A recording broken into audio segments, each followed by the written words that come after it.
মানব জীবনের পরম লক্ষ্য কি গুরুদেব? এক যুবক শিষ্য তার গুরুকে জিজ্ঞাসা করে। গুরু বিচারমগ্ন হয়ে উত্তর দেন যে নির্ধন মানুষের কাছে ধন অর্জন করাই পরম লক্ষ্য হয়ে থাকে।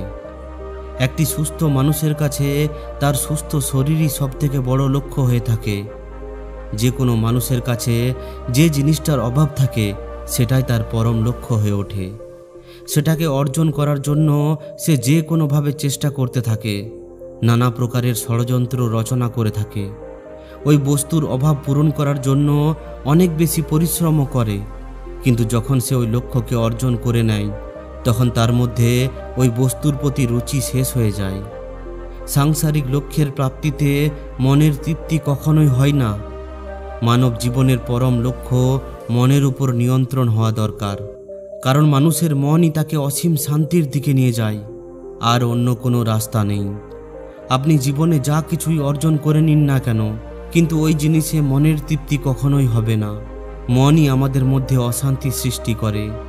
যদি এই মনকে বুঝে নেওয়া যায়, মনকে নিজের নিয়ন্ত্রণে করে নেওয়া যায়, তাহলে সে আমাদের কখনোই অশান্ত করতে পারবে না।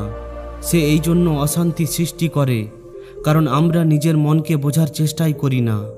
মনকে বোঝার কাজ একদিনে হতে পারে না। ধীরে ধীরে অভ্যাস করতে করতে মনের চালাকি ধরা যায়। নিজের মনের উপর নিয়ন্ত্রণ পাওয়ার পর তুমি যে কোনো জিনিসকে বা যে কোনো বস্তুকে কিংবা যে কোনো সাংসারিক লক্ষ্যকে খুব সহজেই প্রাপ্ত করতে পারো। যে কোনো লক্ষ্যকে অর্জন করার জন্য পরিশ্রম করতে হয়, কিন্তু পরিশ্রম করার ইচ্ছাই করে না। আমাদের মনই আমাদের লক্ষ্যের দিকে এগিয়ে যেতে দেয় না, তার প্রতি রুচি শেষ করে দেয়। শিষ্য গুরুকে দ্বিতীয় প্রশ্ন জিজ্ঞাসা করে, হে গুরুদেব, এই দুনিয়ায় সবথেকে বড় কর্ম কাকে বলে? গুরুদেব খুবই শান্ত স্বরে উত্তর দেন যে কোনো লক্ষ্য ছাড়া কর্মই হলো আসল কর্ম। আমরা যখনই কোনো কর্ম করি তখন তার পিছনে কোনো না কোনো লোভ জড়িয়ে থাকে, কিছু না কিছু পাওয়ার ইচ্ছা জড়িয়ে থাকে, আর ওই লোভ, ওই ইচ্ছাই ওই কর্মকে নিষ্কর্ম করে দেয়। যদি তুমি কোনো কিছু আশা না করে কর্ম করতে থাকো, তাহলে তোমার কর্মেই তোমার সমস্ত রস পেয়ে যাবে। যেভাবে আসল আনন্দ পাওয়া যায় সফলতায় নয়, তার উদ্দেশ্যে চলতে থাকা রাস্তায়, ওইভাবেই আসল আনন্দ লক্ষ্য প্রাপ্তিতে থাকে না, থাকে ওই কর্মে। লক্ষ্য প্রাপ্ত করা তো সর্বশেষ অবস্থা, ওটাই তো সফলতা। ওতে কি আনন্দ পাবে? আনন্দ তো কর্ম করতে করতে পাওয়া যায়। বেশিরভাগ মানুষ এই ভুলটাই করে থাকে। যে কোনো কর্ম করার আগে সে তার লক্ষ্য সুনিশ্চিত করে ফেলে। এটাই হলো তার সবথেকে বড় ভুল, কারণ লক্ষ্য সুনিশ্চিত করার পর তার ধ্যান শুধুমাত্র লক্ষ্যের উপরেই থাকে। কর্ম করতে গিয়ে তার মনোযোগ অন্যদিকে চলে যায়। তখন শিষ্য বলে যে লক্ষ্যকে সুনিশ্চিত না করে কেউ কোনো কর্ম করবেই বা কেন? কারণ যখন কোনো মানুষ তার লক্ষ্যকে নির্ধারণ করে, ওই অনুসারেই তো সে তার কর্ম করে। যদি সে তার লক্ষ্যই সুনিশ্চিত না করে, তাহলে তার কর্ম করার দরকারই বা কি? গুরুদেব খুবই অদ্ভুত উত্তর দিয়ে বলেন যে ধরে নাও তুমি কোনো লক্ষ্যকে সুনিশ্চিত করলে, ওই অনুসারে কর্মও করলে, আর এরপর ওই লক্ষ্যও অর্জন করে ফেললে, কিন্তু ওই লক্ষ্যকে অর্জন করার পর তুমি কি করবে? লক্ষ্য প্রাপ্ত করাই তো শেষ নয়, জীবন তো তারপরেও চলতে থাকে। তাহলে এই পরবর্তী সময়ে তুমি কি করবে? কারণ লক্ষ্য তো তুমি অর্জন করে নিয়েছো। এখন তোমাকে হয় মরে যেতে হবে, না হয় অন্য কোনো লক্ষ্য খুঁজতে হবে, কারণ এখন করার জন্য তো কিছুই বেঁচে নেই। তুমি অন্তিম অবস্থায় পৌঁছে গেছো। গুরুদেব জোরে জোরে হাসতে হাসতে বলতে থাকেন যে আমরা এই জীবন লক্ষ্য প্রাপ্ত করার জন্য পাইনি, এই জীবন তো বাঁচার জন্য পেয়েছি, যাতে করে জীবনের প্রত্যেকটা মুহূর্ত যেন তুমি আনন্দে বাঁচতে পারো। যদি কর্মকে ভুলে গিয়ে লক্ষ্যের পিছনে দৌড়াতে থাকো, তাহলে একটা লক্ষ্য অর্জন করার পর তুমি আবার দ্বিতীয় লক্ষ্যের পিছনে দৌড়াতে থাকবে, আর এইভাবেই তুমি সারা জীবন দৌড়াতেই থাকবে। আর স্থির থাকতে তুমি কখনোই শিখতে পারবে না। সেখানে যদি তুমি কর্মের আনন্দ নেওয়া শিখে যাও, লক্ষ্যের বদলে শুধু নিজের কর্মের উপর ধ্যান কেন্দ্রিত করো, এই প্রকারের মন যে মানুষের মধ্যে থাকে, সে যে কোনো কাজকে সম্পূর্ণ আনন্দের সঙ্গে করে, সম্পূর্ণ রুচি দিয়ে করে, কখনোই অর্ধ সমাপ্ত কাজ করে না, কারণ তার সম্পূর্ণ ধ্যান ওই কর্মকে করার জন্য লেগে থাকে। গুরুদেব উদাহরণ দিতে গিয়ে বোঝান, ধরে নাও দুটি ব্যক্তিকে একটি পাহাড়ে ওঠার জন্য পাঠানো হলো। ওই পাহাড়ের চূড়ায় পৌঁছানোই হলো তাদের অন্তিম লক্ষ্য। তাদের মধ্যে এক ব্যক্তি ওই পাহাড়ের চূড়াকে দেখতে দেখতে এগিয়ে চলেছে, আর অন্যজন নিজের পদক্ষেপকে ধ্যান দিয়ে চলেছে। যার ধ্যান ওই চূড়াতে নিমজ্জিত আছে তার চেতনা ভবিষ্যতে ঘুরে বেড়াচ্ছে, আর যে তার ধ্যান নিজের পদক্ষেপের উপর লাগিয়ে চলেছে সেই বাস্তবে বর্তমানে উপস্থিত আছে, কারণ তার এক এক পা বর্তমানে চলছে। আর শিখরে পৌঁছানোর যে লক্ষ্য সেটা হলো ভবিষ্যতের কল্পনা। শিখরের দিকে দেখতে থাকা ব্যক্তি ঠোকর লেগে পড়ে যেতেও পারে, কিন্তু যে ব্যক্তি নিজের পদক্ষেপের উপর ধ্যান দিয়ে চলে তার কখনোই ঠোকর লাগবে না। তাতে সে ওই চূড়ায় পৌঁছাতে পারুক কিংবা না পারুক, কিন্তু সে ওই রাস্তার আনন্দ খুব ভালোভাবে উপভোগ করবে। সে তার পথ চলাকেই ধ্যানে পরিণত করে নেয়, সে তার কর্মকেই ধ্যানে পরিণত করে নেয়। আর এই প্রকারের কর্ম মানুষকে অসীম শান্তি দিয়ে থাকে। এই সম্পূর্ণ দুনিয়া ছুটেই তো চলেছে, কেউ অর্থ ধন সম্পদের পিছনে, কেউ সম্পর্কের পিছনে, আবার কেউ অন্য কোনো জিনিসের পেছনে। প্রত্যেকটি মানুষ এই সংসারে ছুটে চলেছে, তাই সে কখনো স্থির হতে শিখতেই পারে না। তার সবসময় এটাই মনে হতে থাকে, তার সবসময় এই ভ্রম হতে থাকে যে একবার লক্ষ্যকে অর্জন করে নিই, তারপর তো অসীম শান্তি পাব। কিন্তু যখন সে ওই লক্ষ্যকে অর্জন করে নেয় তখন সে নিজেকে আরও বেশি ফেঁসে যাওয়ার মতো অনুভব করতে থাকে। আনন্দ ও শান্তি তো দূরের কথা, লক্ষ্যকে অর্জন করার পর তার চিন্তা, তার দায়িত্ব আরও বেশি বেড়ে যায়।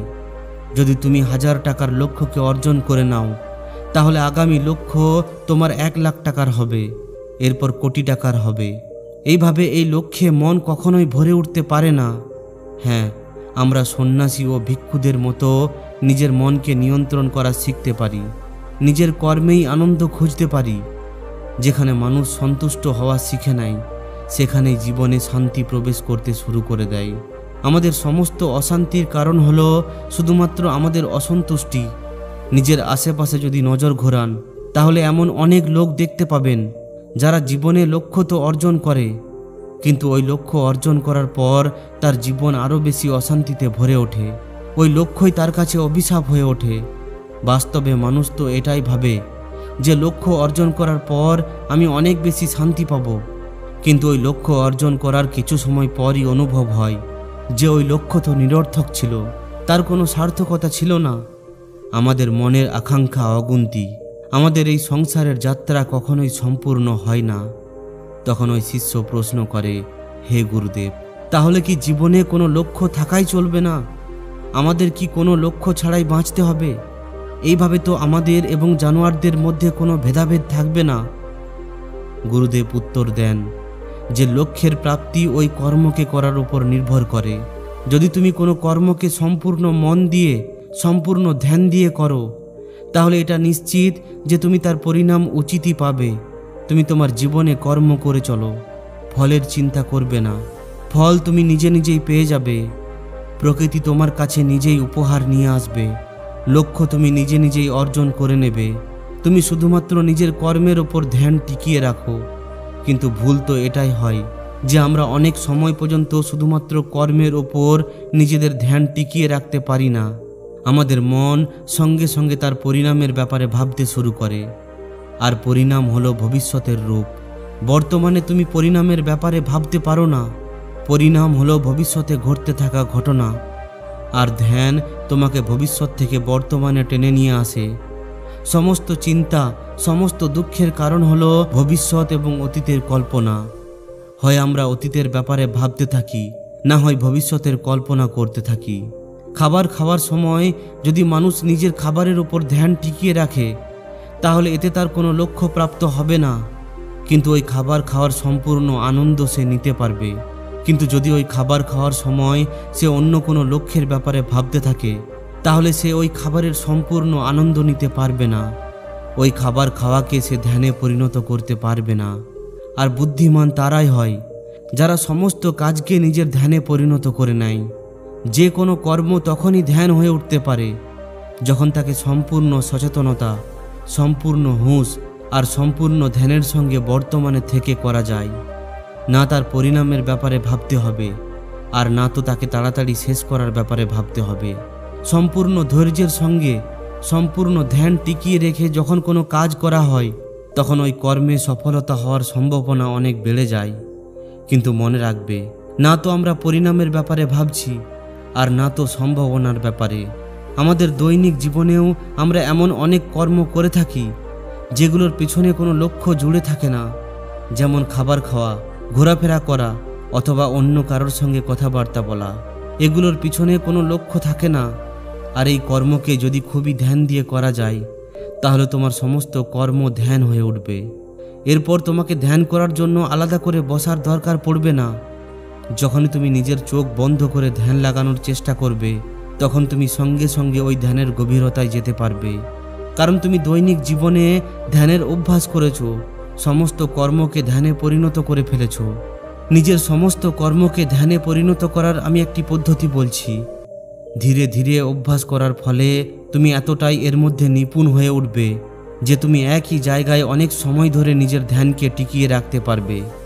আর তখন তুমি যে কোনো সাংসারিক লক্ষ্যকে খুব সহজেই অর্জন করতে পারবে। কারণ তুমি একটি জায়গায় একটি বিন্দুতে নিজের ধ্যান অনেক সময় পর্যন্ত টিকিয়ে রাখতে পারো। সবথেকে প্রথমে যখন কোনো কর্ম করছো তখন নিজের সম্পূর্ণ ধ্যান ওই কর্ম করাতে লাগাও। আর এটা খুবই সহজ। এর অভ্যাস আমরা দৈনন্দিন জীবনেও করতে পারি। যদি তুমি খাবার খাও তাহলে তোমার সম্পূর্ণ ধ্যান খাবার খাওয়াতেই লাগিয়ে দাও। খাবার খাওয়ার সময় যদি কোনো বিচার আসে তাহলে আবার নিজের ধ্যান খাবার খাওয়ার ওপরেই নিয়ে এসো। শুরুতে একটু সমস্যা হবে, তুমি নানান বিচারে বিভ্রান্ত হয়ে পড়বে, তুমি মাঝে মাঝে হারিয়ে যাবে, তোমার নিজেরই মনে থাকবে না। কিন্তু যখনই ধ্যান আসবে তখনই ধ্যানকে টেনে আবার সেখানে নিয়ে এসো। এরপর দেখবে ধীরে ধীরে অভ্যাসের সঙ্গে সঙ্গে তুমি বিচার শূন্য হয়ে পড়বে। এরপর যখন সময়ের সঙ্গে সঙ্গে ধীরে ধীরে কর্মের উপর ধ্যান টিকিয়ে রাখতে শুরু করবে তখন তোমার মনের দর্পণ সম্পূর্ণ পরিষ্কার হয়ে যাবে। তার উপর বিচারের আবর্জনা থাকবে না, সেটা সম্পূর্ণ স্পষ্ট নজর আসবে। আর যখন মন পরিষ্কার হয়ে যায় তখন তার মধ্য থেকে আনন্দের ঝলকানি আসতে শুরু করে। তখন আমরা বুঝতে পারি জীবনের আসল আনন্দ কি। জীবনের আনন্দ বিচারের মধ্যে ডুবে থাকা নয়, বিচার থেকে মুক্ত হয়ে বিচার শূন্য হয়ে জীবনের আনন্দকে অনুভব করতে হবে। জীবনে দুঃখের সবথেকে বড় কারণ হলো বিচারের মধ্যে ডুবে থাকা, নিরর্থক কথাবার্তার ব্যাপারে ভাবনা চিন্তা করা, যেগুলো থেকে নিরর্থক ভাবনার জন্ম হয়, যেমন জ্বলন, রাগ। আর এই সমস্ত জিনিসই হলো অশান্তির সবথেকে বড় কারণ।